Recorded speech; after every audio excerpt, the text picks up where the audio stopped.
Hey guys, Legendary Grimlock here, and welcome to our first ever project. And I hope you guys enjoy this. I put a lot of research into this, and we're going to be using the higher ends for both of them. So, Dragon Ball Super or canon manga anime Goku versus canon anime manga Ash's Pikachu. So, without further ado, I hope you guys enjoy this, and note that go into my community section as I'll be revealing projects for Wave 7, and I hope you guys enjoy. Starting off with Goku here. Goku's highest ends would definitely put him in the hyperversal margins, at least in the lower areas, but again, it's, still hyperversal. The reason why I would say this is because of his encounter with Gas and how he fared against him. He, at the at the end of the fight, Goku was able to do a decent amount of damage to Gas. Keep in mind, Gas had a wish to put him as the strongest mortal in Universe 7. This would be above Granola's wish, who also wished to be the strongest mortal in Universe 7. But again, this came at the cost of sacrificing his lifespan, at least a lot of it, apparently, according to his trash older brother, right? It's just but still strongest in the universe, and he was just whooping out Goku and Vegeta up until the end of the fight where they got their resolves and stuff, and they were eventually able to beat him. Keep in mind that Gas would be above every other villain or antagonist up to that point. Above characters like Jiren and Toppo, who were both able to shake and fill the world of void, a void of nothingness that had no form of no form of time and space within it. At least until the gods had to put a form of time in it so that everyone would realize, like, hey, yeah, this is your time limit. Yeah, so get to work. And Goku was eventually able to beat Jiren and would scale above, obviously, Super Saiyan Blue Evolution Vegeta, who was able to beat God of Destruction or Hakaishin Toppo, who again seeded the world void with light. This will also scale him above characters like Aniraza, who was able to punch through space with his sheer strength alone. And again, Goku would simply scale above this, as again, Jiren was the strongest person at that point, or the strongest antagonist at that point. And again, Aniraza was still barely anything to him. This will also put Goku above Kefla, and I mean, I think that was kind of obvious here with Kefla still having the power to one-shot a universe, despite the fact that she is I guess you could say, a legendary Super Saiyan 2 fusion here. Goku would also be massively faster than light, and his energy projection will also be massively faster than light, considering the fact that he was trapped in Hellas's universe, or at least the combatants from Hellas's universe's light cage. And this was basically a black hole that was basically inescapable even from things like light itself here. And Goku was not only able to power up in this here, meaning that his ki levels would obviously be faster than light, but again, his Kamehameha was able to blast through and punch through it like it was nothing, meaning not only did it have the strength to punch through the black hole, but it was also able to move through it quite casually. Even though it was bending and stuff, it was still moving through it, which was a pretty cool animation in my opinion. He would also scale above Goku Black, as again, they get stronger throughout the different arcs, and they would actually beat themselves from the previous arcs, with them being able to surpass characters like Goku Black, and having the ability to Goku Black had the ability to tear through dimensions here. Goku's transformation also comes with their own perks here. Like Super Saiyan God actually has faster movement speeds than Super Saiyan Blue, which has faster attacking speeds. Which is, again, they each come with their own benefit. With Ultra Instinct and Ultra Instinct Mastered, having the autonomous movement, making them faster than both of them. Keep in mind, Goku has yet to evolve, or at least master Ultra Instinct fully, to where he's able to use his emotions. However, he does have it down with Master Ultra Instinct version 3. I think version 3 Ultra Instinct is what I call it, where he's able to actually use his emotions and actually smile during combat, and that was the one that he used during his gas fight. He was also should be able to surpass the Broly fight as well with Gogeta, who, when they punched themselves so hard, they punched themselves out of the boundaries of their universe and destroyed the dimension that they were fighting in. So, again, Easily, this is some universal to complex multiversal stuff. And keep in mind that this Goku is so many, I guess you could say so many layers beyond his Battle of God self here, beyond his Buu Saga self here, where in Battle of Gods, he was going to destroy the macrocosm. Macrocosmic scaling is easily a fifth dimensional level of scaling here. And again, you had the Frieza arc where he surpassed that. The Universe 6 tournament, I should say. He surpassed that again. Goku Black arc, he surpassed that. Then the other arcs, he just continuously just surpasses it over and over and over again, and to the point where, yeah, he should be in those hyperversal levels if you even want to get it there, or again, he would be in the lower areas of the hyperversal level. So yeah, that would conclude Goku. So let's talk about Pikachu here.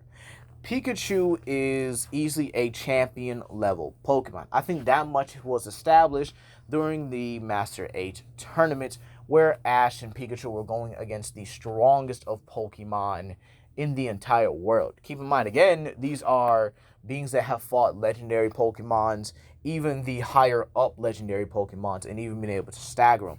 Pikachu himself has also defeated a total of 4 legendary Pokemon in the likes of Regice, even being able to defeat Tapu Koko, being able to stalemate a Latios. And again, some of these were before he got a boost from Zekrom.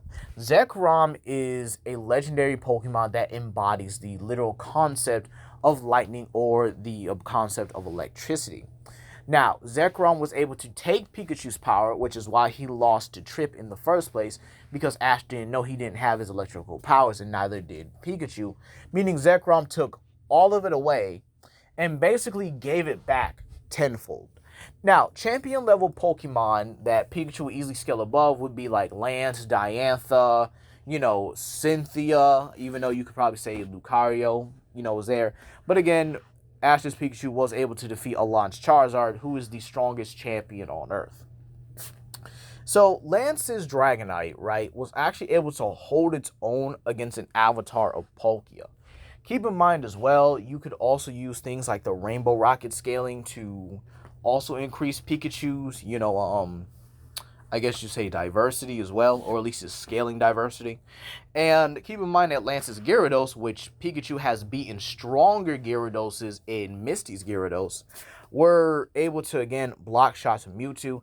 And weaker Pokemons, like his Dragonairs, have been able to throw around Mewtwo with their Storm abilities. So, with that being said here, these Pokemon would easily be into the Universal Margin or into the Multiversal Margin. And again, if you scale them again to the avatars and use the Rainbow Rocket scaling, you can easily get them from Hyperversal Plus to baseline outer with these regular Pokemon. And again, this is important here because Palkia is a part of the Cosmic Tree and is one of the heads of the Cosmic Tree. The Cosmic Tree is where Arceus, Dialga, Giratina, and Palkia and another unknown section, meaning they may have another child there, as Palkia, Dialga, and Giratina are time, space, and reality respectively, the living embodiments of these elements or these fundamentals of the multiverse, and they spread them out through each one. Keep in mind that each one on their own tree has their own conceptual scaling, with Palkia scaling above, obviously the other lower members of the branches like Darkrai.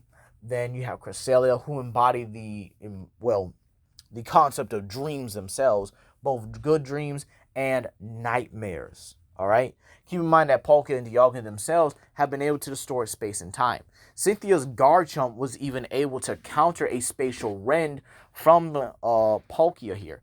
And characters like Infernape, Torterra, and Empoleon, who weren't even belonging to some of the main cast members like Ash, Paul, and Dawn at that point, were able to counter Draco Meteors from Dialga. Now, the Creation Trio's attack potency is meant to erase beings from existence here. And again, yeah, they were doing that casually, but it's because of their attack potency, which means that, Pikachu can counter Erasure with just his AP alone.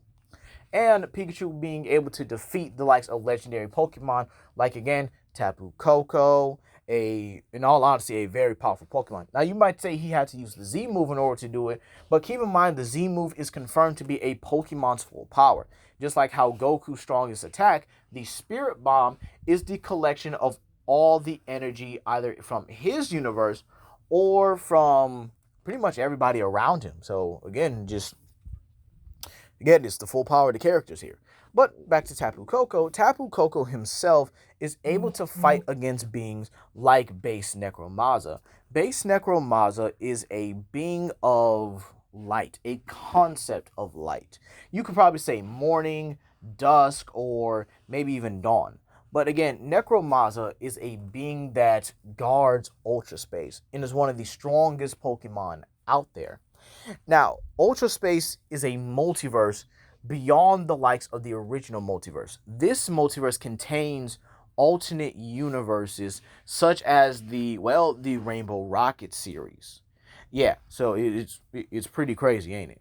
With the Rainbow Rocket series being where every villain was able to win, even having the likes of both Team Magma and Team Aqua team up to basically balance the world under their control. So you would have, all these beings and all these guys here who have these legendary Pokemon such as Palkia, Dialga, Reshiram, Zekrom, Giratina. Sorry, not Giratina. I'm trying to think. Dialga, Palkia, Groudon, Kyogre, so on and so forth here. And again, Necromaza would easily scale above them as it's seen as the guardian of Ultra Space. And Mewtwo would actually be the strongest, as Giovanni was confirmed to be the strongest member of this team of villains with a mastered Mewtwo.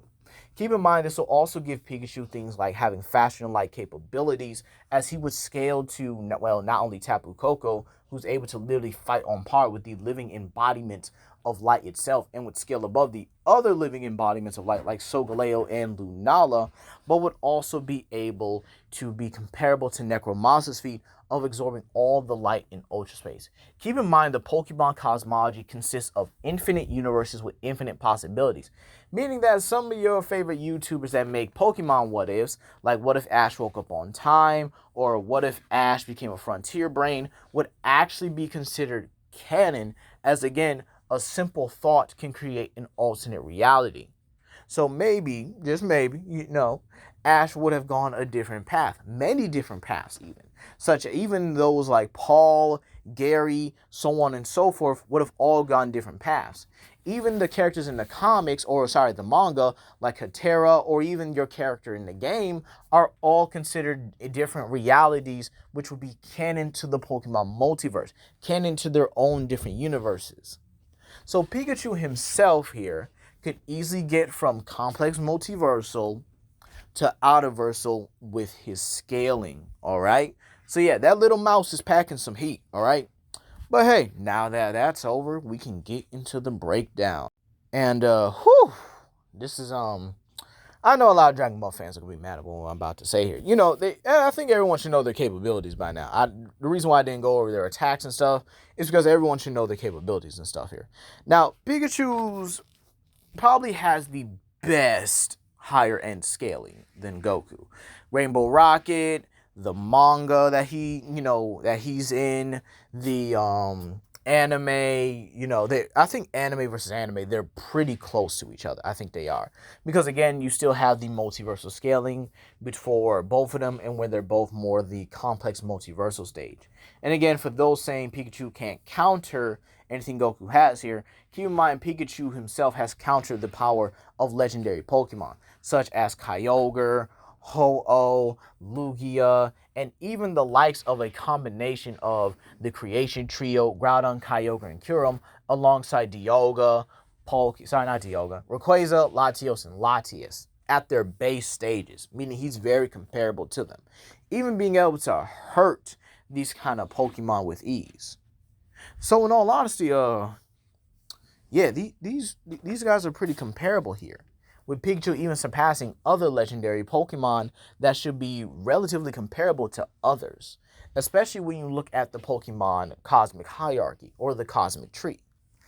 And with that being said here, I think in terms of their lower ends, which is again the multiversal to complex multiversal stage or the macrocosmic stage, Pikachu and Goku are very relative. I think Goku definitely has more physical capabilities, while Pikachu definitely has more, what's what I'm looking for? I guess you could say more versatile capabilities. Each one of his attacks can cause paralysis. Even hitting Pikachu can cause a static or paralysis here. And again, this fight will go on for quite a while here, with Pikachu even using his offensive capabilities as defensive capabilities. And again, he can unleash just more power. It is what it is here. And in all honesty, when it comes down to it here, I don't think Goku is going to win it here. You could say, oh, he could dodge all these attacks and stuff.